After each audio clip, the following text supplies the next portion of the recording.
same time. If you do them one by one, we'll be here till Christmas. It's ridiculous. Absolutely ridiculous. 2 mixed grill. These guys are about to walk out. 5 minutes! The backlog of orders is causing Joe to panic, and disaster strikes. We are losing the plot today. Joe's dropped all the lamb on order, and the customers will have to wait for her to re-cook it. I need 3 mixed grills, then another 3, then 2. Don't drop any more. Yes, chef. I don't think I've done very well. I don't think dropping things was part of the plan. Chantal is still thriving under the pressure, staying calm and getting all her dishes out on time. 1, 2, 3, 4. OK, good. I'm loving today. I'm not going back into an office. Meanwhile, James has got hold of his nerves and is producing perfectly presented plates. Chef. First plate. Awesome. Good start, good finish, middle shaky. After 2 long hours, John and Greg meet up with Jason. Were our guys better or worse than you thought they were going to be? Pleasantly surprised. They were certainly very keen. They wanted to be there, and actually they were a pleasure to work with. Tell me about James. James started off magnificently. The attention to detail on his plates was fantastic. But as the pressure built up, he got a bit sloppy. However, once he got through his busy bit, his last few plates were fantastic again. So he really wanted to do it. You could see that there was pride there. He wanted to do it. Tell me about Chantal. Chantal actually did very well. Chantal, we gave the fish dish to do. She cared about it. Jason, tell me about Joe. Joe, during service, was the expensive one because a lot of the lamb fell on the floor. There were several portions of the lamb that were burnt. I think the issue with Joe is there just wasn't the thinking forward. If you had to employ one of our guys, who would it be? If I was going to employ one of them, I think it would be Chantal. Now they're straight back to MasterChef HQ to cook their best 2-course meal. Yesterday, horse groom James proved he can master technical processes, and he overcame his nerves in the pro kitchen. Can he continue to prove he's worthy of a quarter-final place? High flyer Joe only just scraped through the invention test and was a disaster under pressure. Can she pull it back with 2 exceptional courses? Ex-marketing manager Chantal wowed the judges with her trout and couscous and excelled in the restaurant. Now she's determined to make it 3 in a row. There is only one quarter-final place. Good luck. Let's cook. They now have to cook a 2-course meal of their own design. Only one will win a place in the quarter-final. Chantal has already left her marketing job to pursue a career in food. Will her Mediterranean menu prove she's made the right decision? I'm very, very nervous. Why are you nervous, Chantal? Because this means absolutely everything to me. And if I don't get it right, or you don't like it, then that's the end and I have to go home and have a rethink. What are you going to make for us, Chantal? I'm doing red mullet on a little bit of spinach with dressing. And your main course is? The main course is lamb with feta cheese and saffron rice. Wow, that big piece of lamb with all that feta cheese on top of it. I can't see the dish. I've never seen it before, so we're going to see how good she really is. High flyer Jo is cooking 2 of her dinner party favourites in an attempt to impress. I'm doing a butternut squash with chilli and orange soup to start. And for my main course, I'm doing roasted haddock with chorizo and tomatoes. I get the haddock. Tell me about squash, orange juice and chilli. I guess the squash is quite sweet, so the chilli complements it. And orange, somewhere along the line, it evolved as a soup I'd created, and I think the orange is really nice with it. Butternut squash and orange juice soup. Yeah, ghastly. Haddock and chorizo sausages, tomato. Lovely, lovely idea.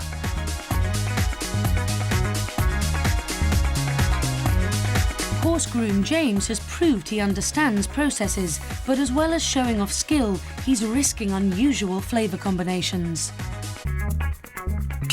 I am cooking to start with a tea-smoked salmon fillet with cucumber salad. And then to follow, it's a pan-fried duck breast with roasted plums and creamy mash. Plums and mashed potato, are they a combination that we think goes together? There's a fine line between brave and foolish, and I'm not sure which one I'm on at the moment. So, Hold your hands out for us. Mate, they're not bad, are they, compared to yesterday? Not bad. Joe's being quite game here. He's trying to show off skill. His combinations are interesting ones and very, very daring.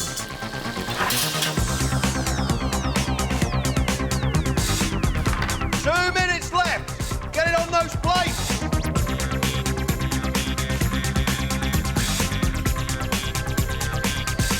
That's it.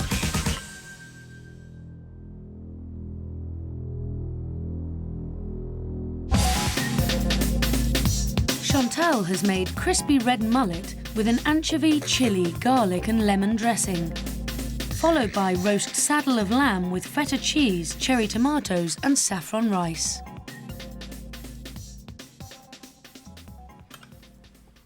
The fish is cooked really nicely. The flavour of the sauce is one of garlic and fresh lemon, which is really nice. It's very good, Chantal, very good. Thank you.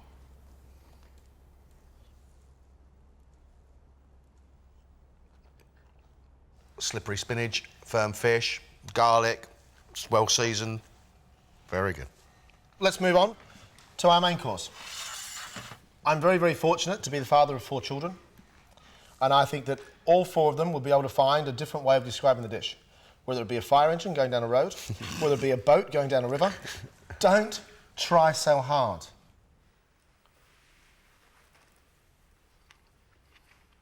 The sweetness of those tomatoes with the rice, the acidity of the cheese, the sweetness of the lamb, for me is just a little bit too much.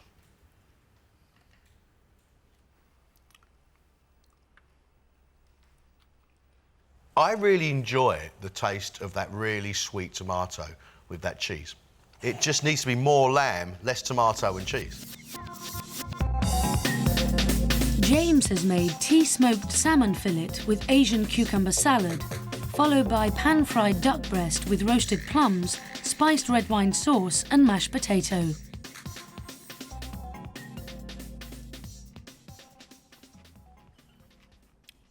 Beautiful, really beautiful. The flavour's absolutely right.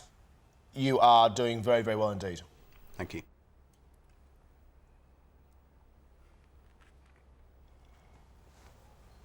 Wow. Wow. Thank you. And you've got to remember how many plates of food I taste, and that has really, that's filled me with joy, that has. That's marvellous. Excellent. Bring in your main.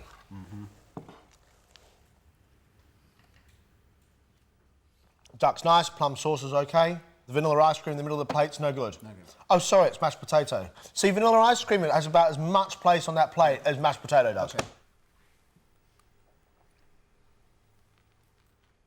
That's good duck and sweet sauce. Now, plum and mashed potato, it's an alien landed on your plate. It has no right to be there whatsoever. Joe has made butternut squash, orange and chilli soup, followed by haddock with chorizo and tomatoes served with mashed potato and spinach. The butternut squash is really lovely. The sweetness of the orange in there, for me, is too much.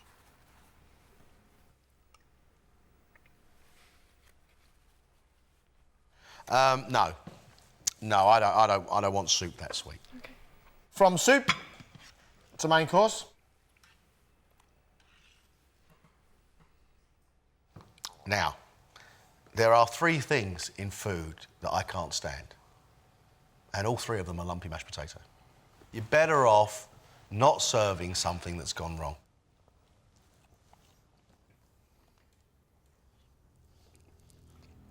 The fish is overcooked, it's not right.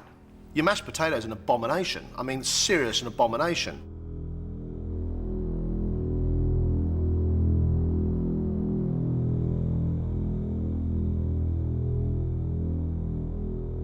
Our quarter-finalist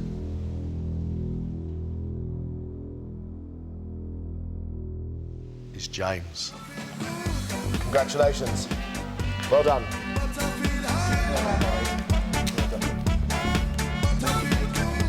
I really admire your food. I really admire your style. I think you're a fantastic cook.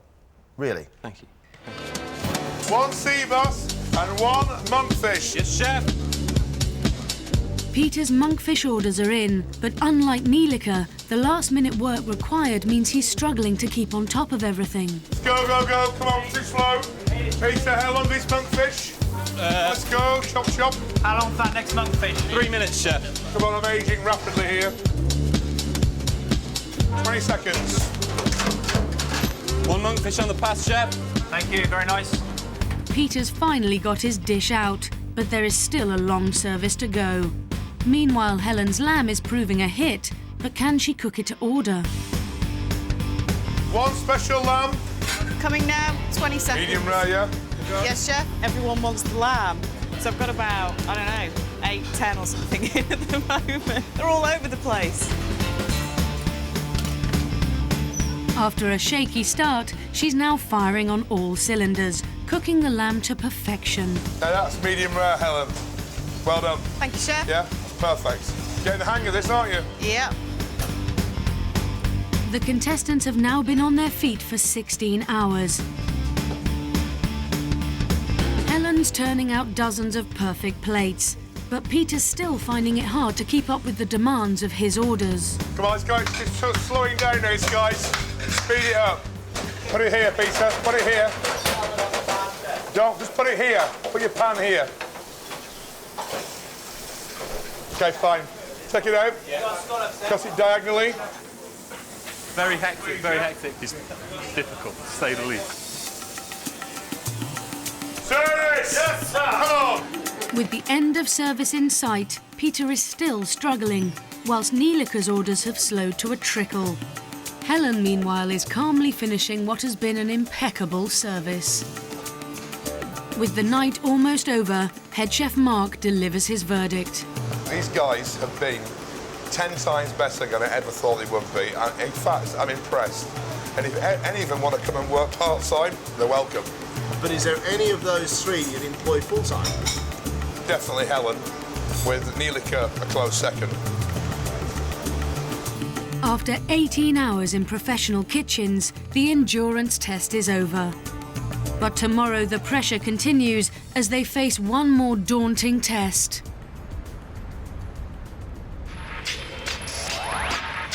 It's early morning on day 2, and the contestants arrive at MasterChef HQ for the final test. Yesterday, 27-year-old Peter held his own under the pressure of breakfast service, but he struggled with timing during dinner. Can he make up lost ground and win a place in the quarter-final? I can definitely win today. I'm very confident in the dishes I've designed. If they go as I want them to go, then they'll be right up there. Telecoms manager Helen performed well in the endurance test. Yesterday I realised that I'm extremely competitive because once we got going in that environment, you know, I was just totally up for it and really wanted to win. Former nursery nurse Nilika lacked coordination in the morning, but she came back strongly in dinner service. Can she now produce some winning dishes? I'm doing my own style of cooking today, so that's the advantage that I have. You will see a lot of me in my cooking today.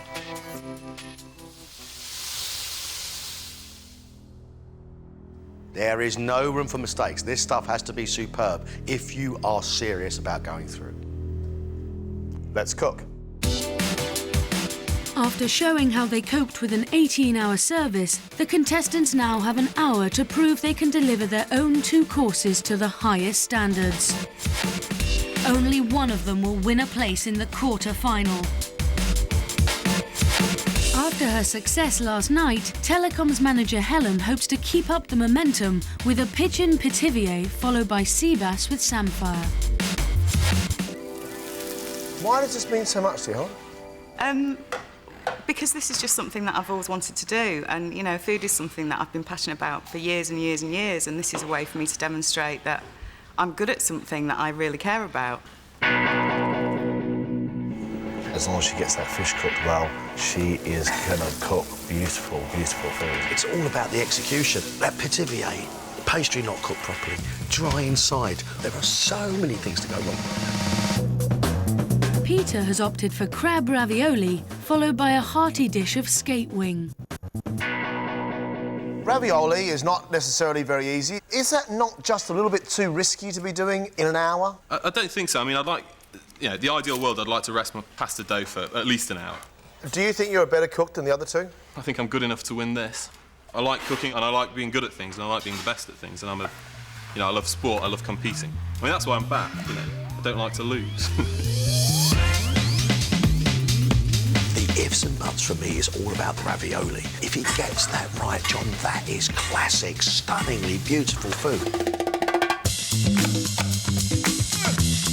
You guys are halfway. Comprende? Having struggled in breakfast service, Neelika's trying to redeem herself with dishes from her native Sri Lanka. Pork curry followed by a semolina-based dessert. Neelika, why have you gone for Sri Lankan food? It's spicy, flavoursome. That's where I come from. So this time I'm cooking from my heart. Why have you decided to come back to MasterChef, Neelika? It was unfinished business last year, and I want to win this year. You look quite calm on the outside. Do I? Is that what's happening inside? Inside I keep telling, these two gentlemen must leave me alone now. John, I walk past there, the spices fill my nostrils and I start salivating. I can't get my head around this semolina pudding, but we know she packs flavours into things. We know that she cooks very, very well. I think I'm just going to have to leave it a chance and hope it's delicious. Just 3 minutes, guys. 3 minutes left.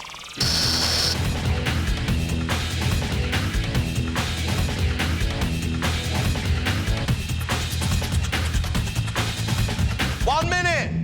Come on!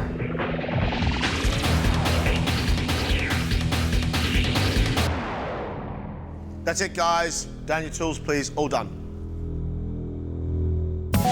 After her success in the endurance test, can Helen win that quarter-final place with a pigeon and mushroom pativio with red wine sauce, followed by pan-fried sea bass with samphire, shellfish and a herb velouté? Light, buttery pastry, moist, beautiful pigeon inside, just a slightly sweet and sticky, very good sauce. That's probably about as good as it gets. Thank you. It's very difficult to say anything else except for excellent, really. It's very, very good indeed. Now we bring in the main that is sea bass.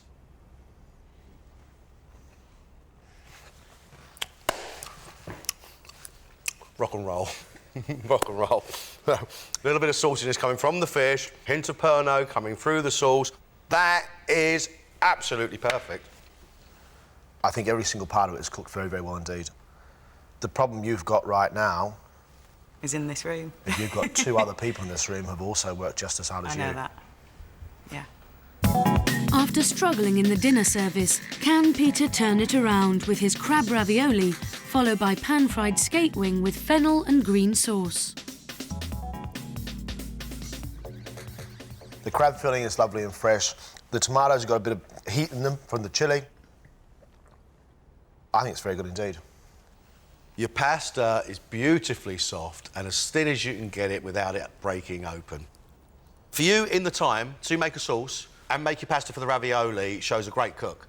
A great, great cook. Let's move on. Main course of skate. The sauce is tangy and rich and full of capers and oil and wonderful herbs. The deliciousness of that fennel is extraordinary.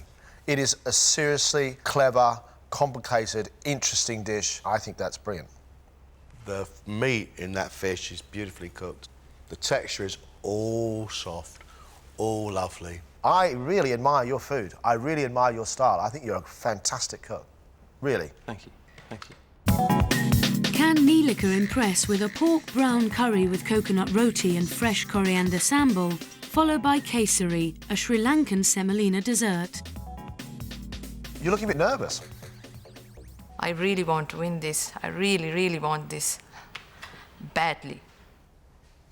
We're supposed to eat this with our fingers, so we're going to. The spice of the pork, all those lovely flavours in there. Then the sweetness of the coconut with that roti just softens everything off. It tastes delicious. The spicing and the flavouring is extraordinary.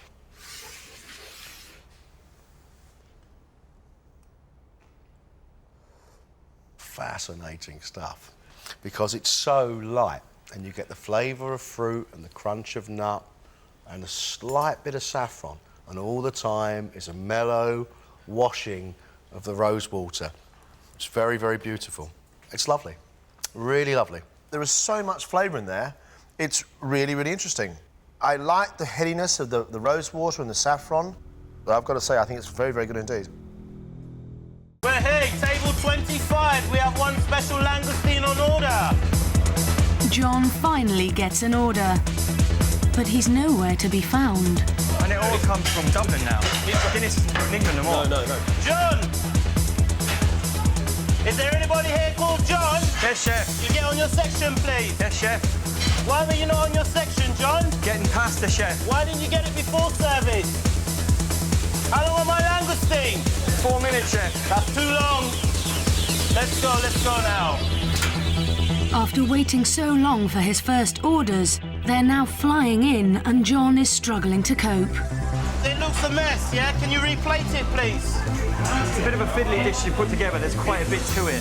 So when they hit you, you can get in trouble. Pressure. Rona, I need another sea bass. Whilst John's juggling orders, Rona's back on track. Her dish is selling well and she's up to speed with her timings. So 102. Lovely. Let's go. 2 langoustine on table 110, please. Hot. The orders are still flying in for John. 2 more langoustine specials away. 1 pork cutlet away, 1 sea But he's regained his concentration and has stepped up to the challenge of delivering multiple dishes. Table 1, 2, 3, 1 langoustine, chef. Thank you. Langoustine up, chef. Chef, super fast one away, chef. Lovely. Service is coming to an end, and Gary's now also doing well. His dish has proved popular with the diners, and after a slow start, he's turning out excellent plates of food. Chef, 2 pork. Lovely, chef. Well done, thank you very much, yeah? I'm absolutely loving it now. At first I wanted to go home, but now I'm all right. It's now down to head chef Jamie and Lewis to deliver his verdict. The one who sold the most, I'd say, is Rona. But all in all, a little bit quiet, you know, she needs to be a little bit more vocal. How is Gary getting on? He was a little bit all over the place to begin with. First dish he put up, tasted fine, just looked a mess. But then he was back on form again. How has John got on? John, fantastic dish. Me personally, the best tasting dish, you know. He struggled a little bit on the consistency, but personality was there. He was boisterous enough. He had the right attitude, the right persona for the job. After 18 hours in professional kitchens, the endurance test is over. But tomorrow the pressure will continue as they face one more daunting test. It's early morning on day 2, and the contestants arrive at MasterChef HQ for their final test. Yesterday, new dad Gary struggled to cope with the pressure of the endurance test. Can he now produce 2 exceptional courses and push himself into the quarter-final? I'm confident about my menu because I've practiced it that much that, nothing should go wrong. And after a shaky start, classic cook John proved he was a natural in the kitchen. But he now needs to show he can cook 2 consistently good dishes. We don't get another shot. You have to really push the boat out and test the boundaries. And that's what I'm doing today. Lawyer Rona worked well in the kitchens. But can she keep going and walk away the winner? I want to go through so much. This time I've got my eye on the end game completely.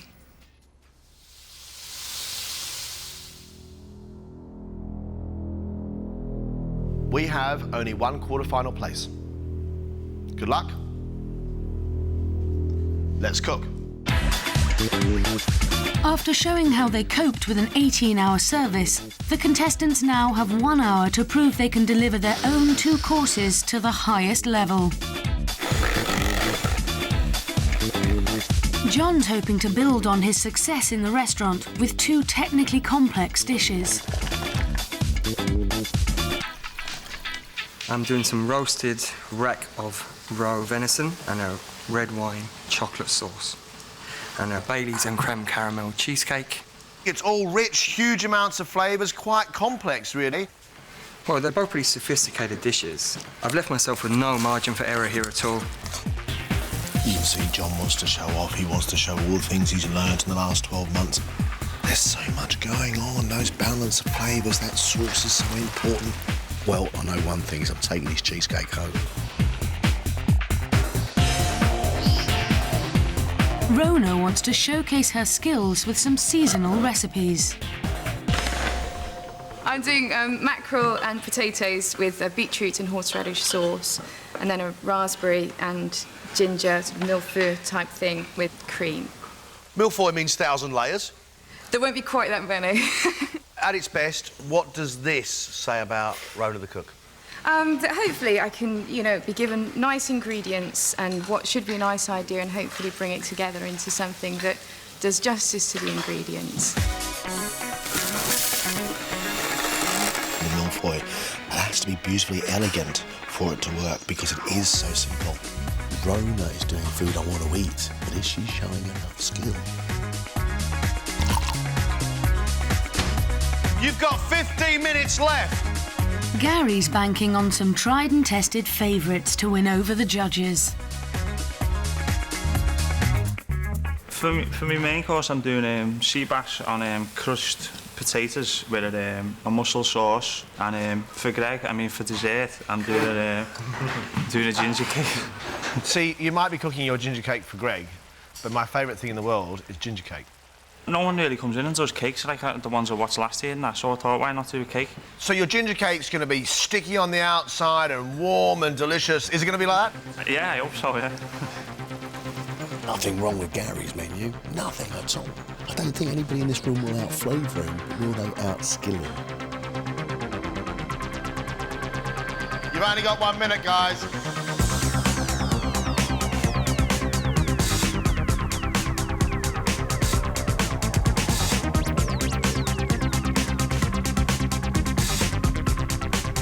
Guys, that's it. Down your tools, please.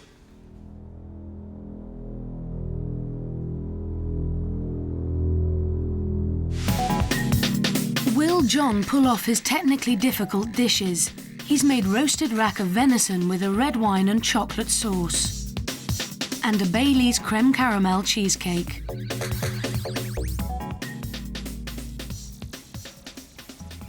Your venison's cooked really, really well. And the sauce in the dish, I think the whole thing works very, very well indeed. Thank you.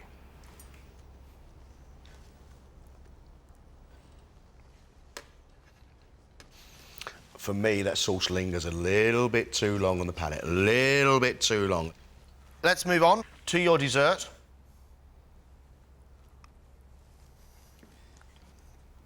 The only way I can describe that is like having a butterscotch milkshake with digestive biscuits on the side. It's very good.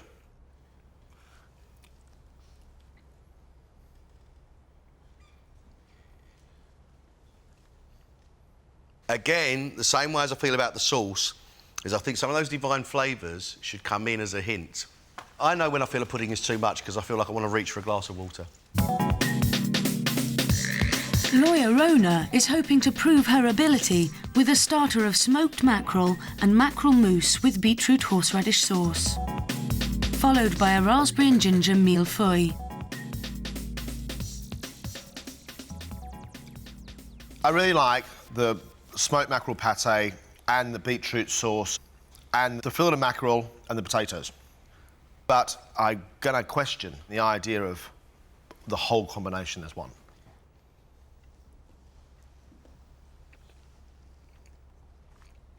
Very oily fish and a sort of citrus sweetness to it, which is pleasant with one mouthful. I think I would have the ump with it by the end. Right, we'll say goodbye to the mackerel and we'll bring in your millefeuille.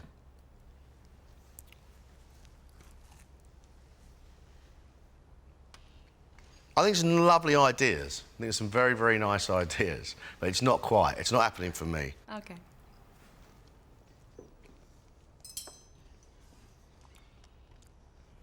I quite like it. Thank you.